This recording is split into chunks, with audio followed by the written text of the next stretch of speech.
I want to show you guys a little, I don't know, trick that I did to help me with this. So I marked where my board was all the way down, and then I took my big framing square, I line it up on the edge or in the middle, wherever you want your row of screws to be, and then you can see that I marked it where I wanted my screws to go, and then use that and then shoot my screws in, and then did that all the way down.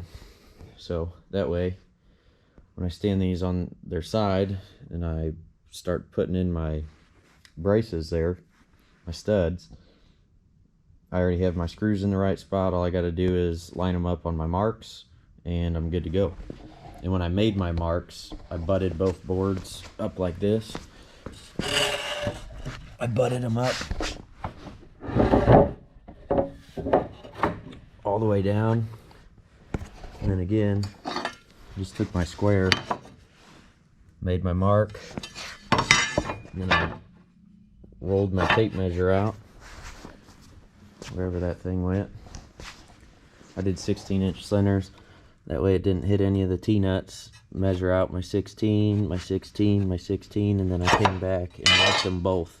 That way both of them are the same, and then you can't really make a mistake after that. So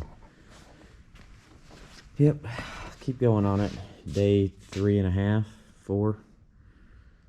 So hopefully I can get the nice smooth plywood back there, get all the T-nuts in that. I'll rip a sheet in half, or a little less than half. That's not quite 2 feet long, it's 16 inches. And then throw the hinges on, hammer in the T-nuts. I should probably get some construction adhesive because I don't think mine's any good anymore, especially because it's so cold in here. And then I got to get this trailer unloaded because I got auto repair work coming in a day or so, and I'm watching Little Man tomorrow, so I won't really have any time to be out here. So I better get back to it. Thanks. All right, I want to show you how I laid these. Ooh, I want to show you how I laid all these T-nuts out. It was a long time. It took a long time, but I did 8-inch spacing because I didn't want it to look super busy, which it doesn't, and I'm really happy because once you start getting too many holds, there's no LEDs to tell you where to put your hands and feet, which some training boards have that. I wasn't going to go through the expense and hassle to go do all that stuff, so I said, you know what, the moon board spacing is like 7 7/8, and I kind of like the way that one looks, so this should give me plenty of variety without cluttering up the board and costing a whole ton of time and energy and drilling more holes and hammering in more T-nuts. But if you look closely here, I got a pencil mark there, there. So I basically lined out all my columns here, and then I went back. So I fastened all my pieces of plywood in so they wouldn't move or anything, and I knew exactly where they were going to be. And I also spaced my T-nuts out like this because I knew they weren't going to fall where my joists were, or my studs. So I didn't want that to interfere. That way I can access the T-nuts on the backside if there's ever a problem with one. It's not going to be stuck behind one of these joists. But so I marked it out, I put screws in, and then I used a string here. So where's my string at? Put it up there, hook it on,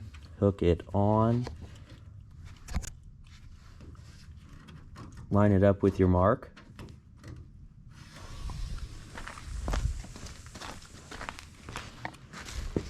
and then get you set up on the tripod here.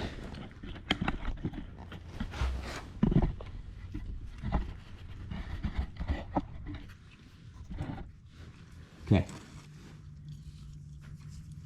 so what I got here is a trucker's hitch, which is essentially just a loop on the end of the string. And I have a tail here. So if you take your tail, you stick it through your looped end, and then stick it through the looped end again, it will cause it to get a bite on itself. So when I pull it tight, it will stay. So then we're going to go under that screw, hook this one, and then this is what I'm talking about with the bite here. So as I tighten this, it will hold itself because I looped it through that end twice. So that is a very, very nice, useful knot. That way I didn't have to keep messing with it, and I could tension my string properly. So now, if you look, I got a very straight line from one side to the other. That's the correct spacing from this edge over. And then I just took my tape measure,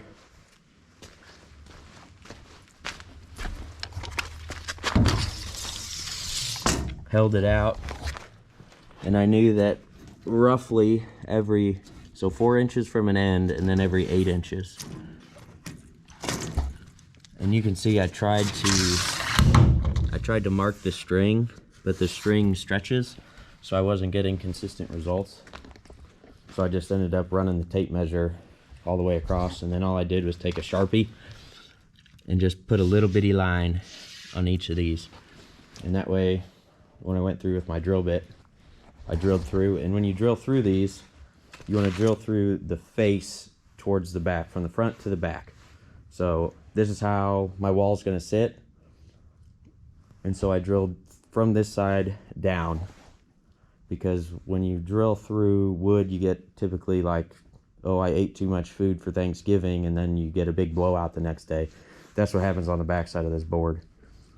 But I'm going to now, let's see, I'll stand this up, take those 3 screws out, take all my panels off. I'm going to put bracing vertically between each one of my studs. And then after that, I got to go to the hardware store so I can get some different concrete anchors to go through here and drill into the concrete. All right, we're getting somewhere.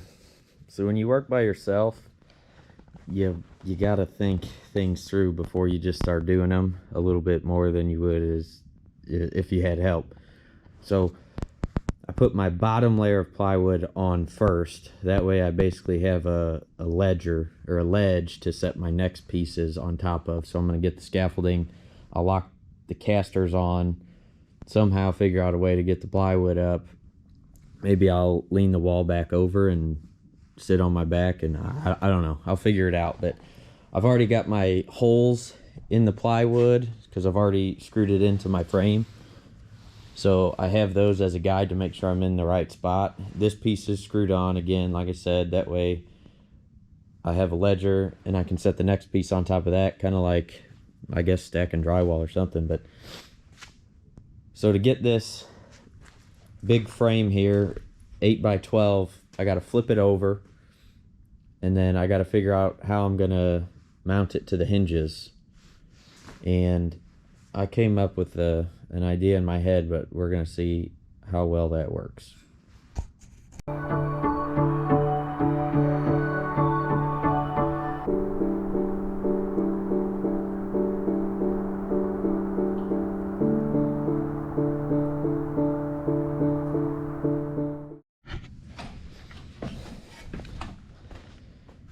Whew. Well, that was my idea. I used legs, temporary legs, to help hold it in about the right position. You can see I had to take this leg off to get it where I wanted it on my hinge. But, yep, I forgot to lube my bolts up. I got excited. Never forget to lube your bolt when you get excited. Now I got to figure out